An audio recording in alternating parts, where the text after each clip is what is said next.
Audiencia, bienvenidos a su programa, un programa donde queremos edificar al cuerpo, la iglesia, a esa novia que se está preparando por el pronto retorno de Cristo. Este es nuestro segundo programa y viene una serie de programas sobre la palabra del Señor y todo el propósito es edificarlos. Y vamos a entender muchas cosas lindas de la palabra. Este día yo quiero hablar un poquito sobre uno de los salmos muy conocidos. Ya en su mente usted estará pensando, ¿qué salmo? Es exactamente el 23. Y hay otro salmo que es muy conocido, el Salmo 91. Y vamos a hacer un programa para hablar sobre el Salmo 91 y todos los ingredientes que tiene. Estos salmos son proféticos y específicamente para el tiempo que vivimos. Y para eso quisiera que,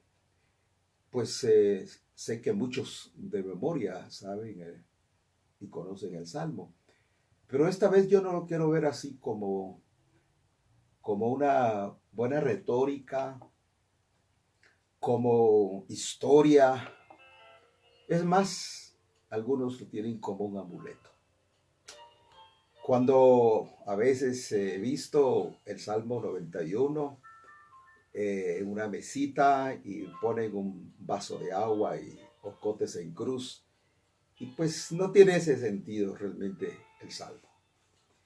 Yo lo que quiero con ustedes ver hoy es la experiencia que tiene ese Salmo para nosotros. El Salmo 23 tiene tres enfoques. Número uno, el tiempo pasado. Número uno, el tiempo presente. Y número tres, el tiempo futuro. Este salmo tiene que ser una experiencia, una realidad, una vivencia.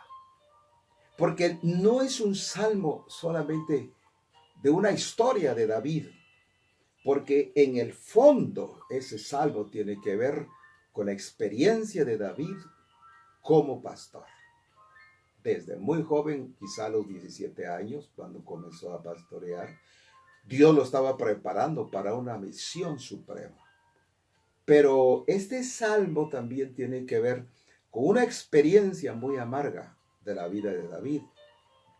Cuando David va huyendo de su hijo Absalón, eso es una tragedia, porque fue después que David cometió el pecado con Betsabé. Le vinieron 17 o 22 consecuencias de ese pecado. En un programa hacia adelante hablaré sobre las 22 consecuencias del pecado de David con Betsabé.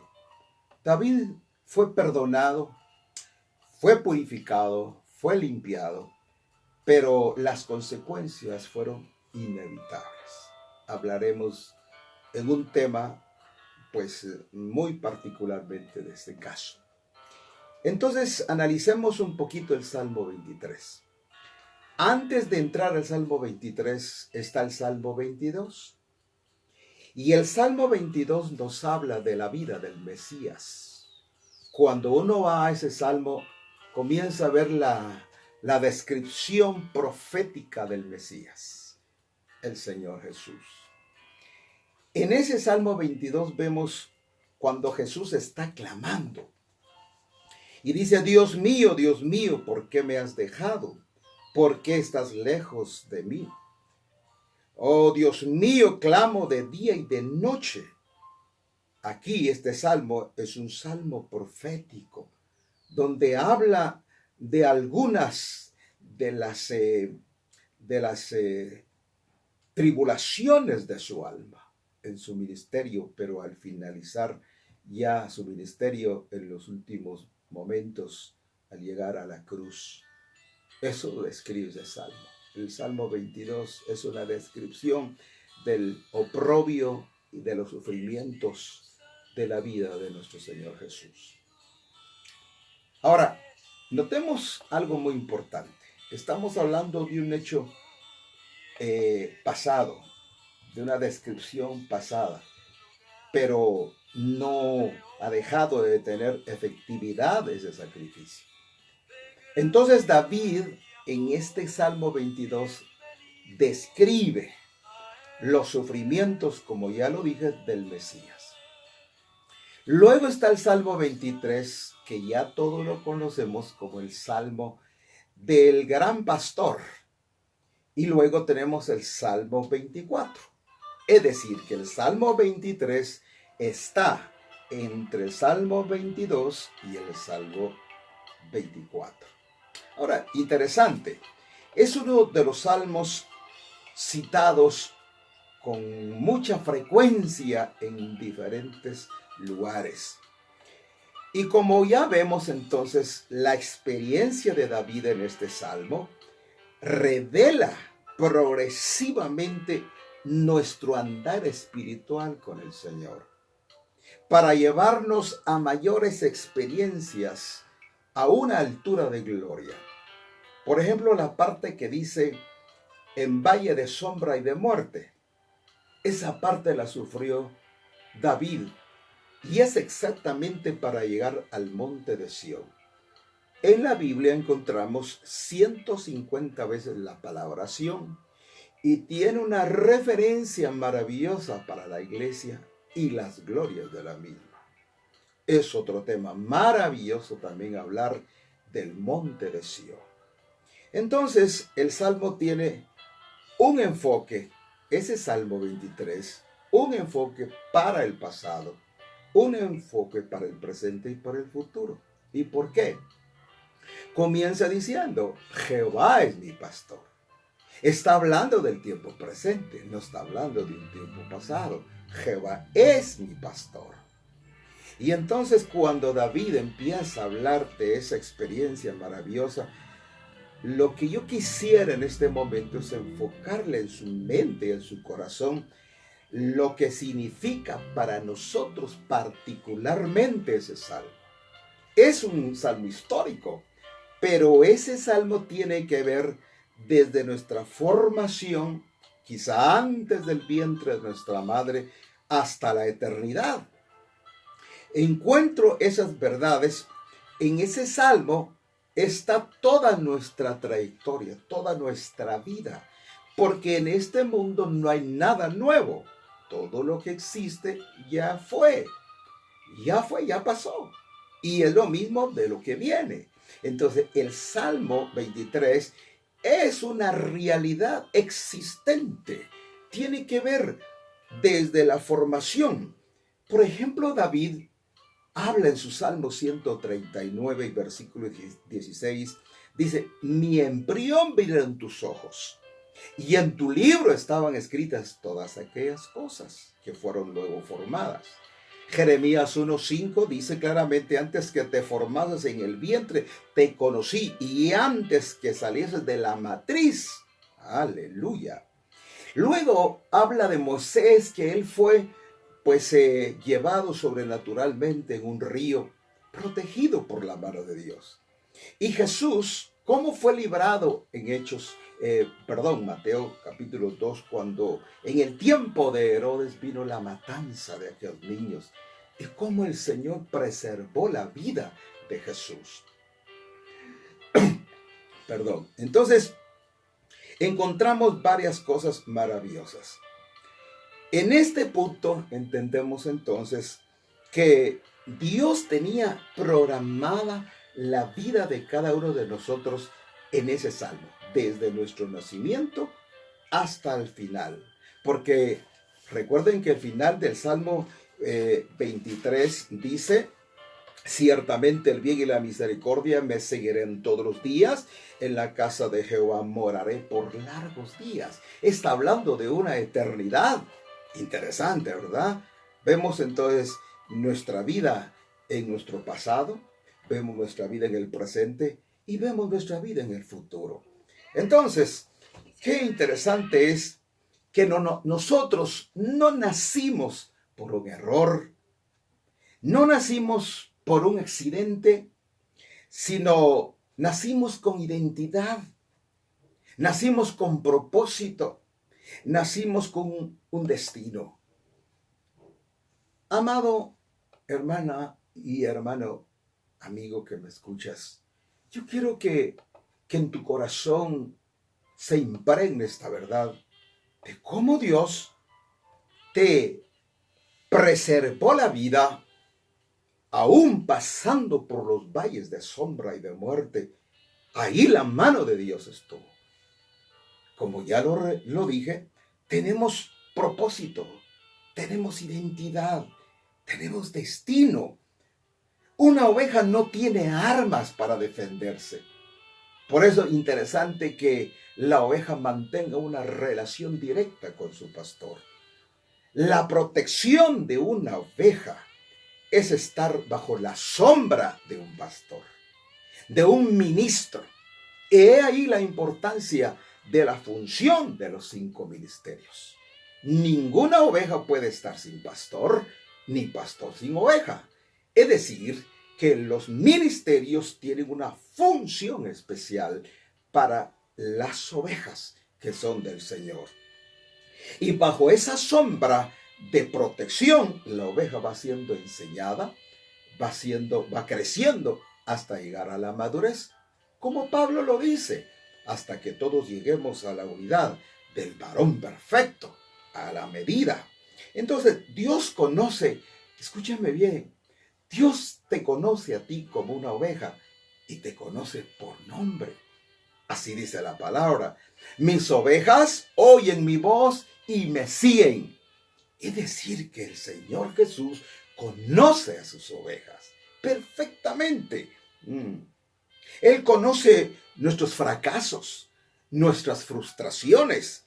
Isaías 63:9 dice que Él fue nuestro pastor y sufrió lo que nosotros sufrimos también.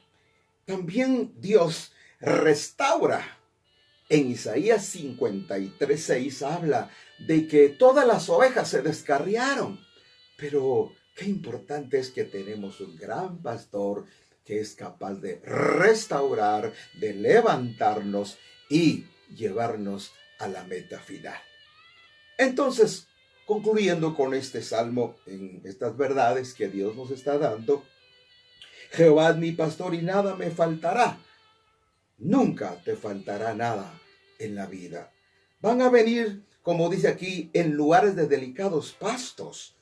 Confortará mi alma. En otra versión dice, restaurará mi alma. Es decir, que también en este camino tenemos una restauración, un cambio, una transformación hasta llegar a la meta. Guiaráme por sendas de justicia por amor de su nombre. Y aunque ande en valle de sombra y de muerte, no temeré. ¿Qué es lo que viene a este mundo? ¿Qué es lo que estamos viviendo hoy? El temor. Los valles de sombra y de muerte. Pero, amigo, qué interesante.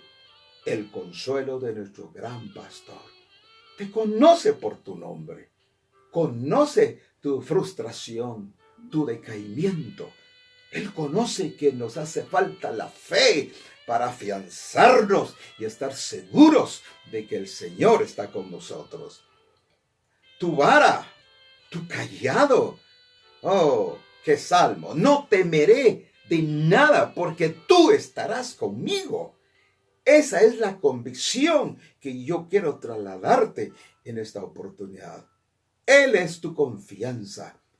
Él es tu reposo. Aderezarás mesa delante de mí, delante de mis angustiadores. Y aunque tengamos enemigos, qué lindo será el día cuando podamos llegar realmente a una estatura donde podamos bendecir a nuestros enemigos. Eso sería maravilloso, pero creo que Dios nos está llevando hacia ese punto. Unge en mi cabeza, hay una presencia, hay una unción preciosa. Todos los días necesitamos esa unción, esa frescura del Señor todos los días. Y ciertamente el bien y la misericordia me seguirán todos los días. Ahora me recuerdo de un hombre que se llamó Aser. En el libro de Deuteronomio, su capítulo 32 y verso 24, habla de este hombre Aser, uno de los hombres principales de las tribus de Israel. Y Aser significa bendición. Aser es un hombre bendito. Es un hombre que tiene la bendición de Dios. Y dice, ciertamente el bien y la misericordia me seguirán. Esta experiencia de este salmo no es de buscar la bendición, sino nosotros somos entes de bendición.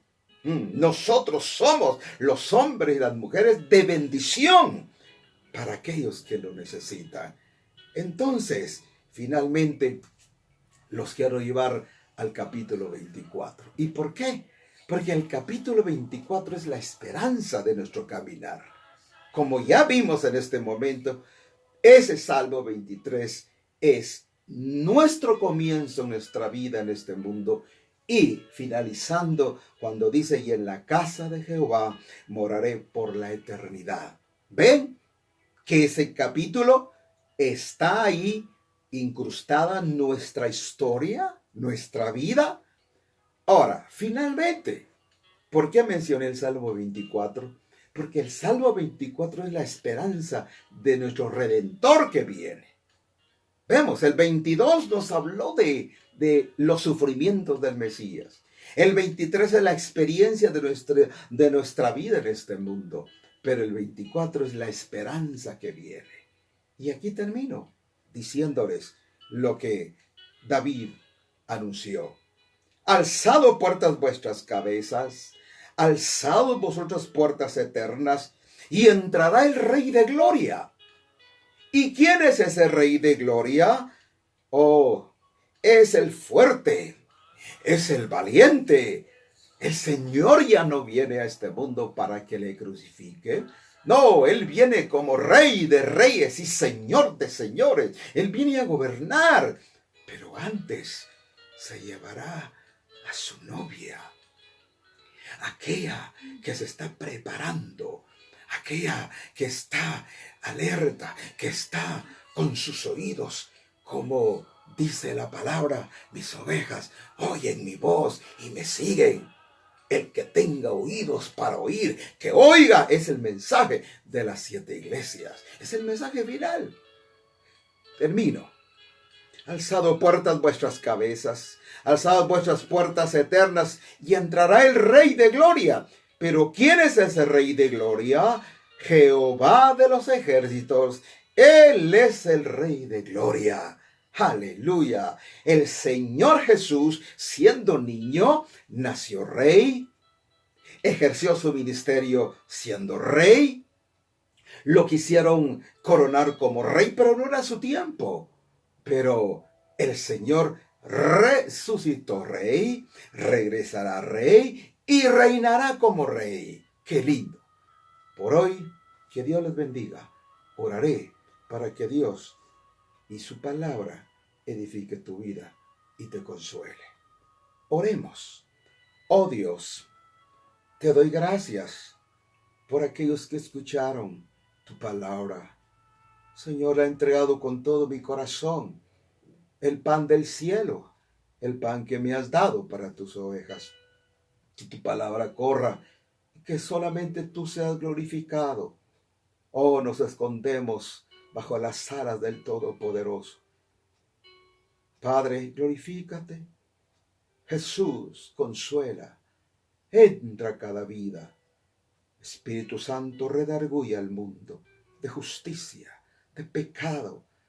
Oh Dios, Espíritu Santo, toca, quebranta y compunge cada vida, cada uno de aquellos que te necesitan en este mundo. Gracias, Padre. Gracias, Jesús. Y gracias, Espíritu Santo, para gloria de tu nombre. Amén y amén. Que Dios nos bendiga.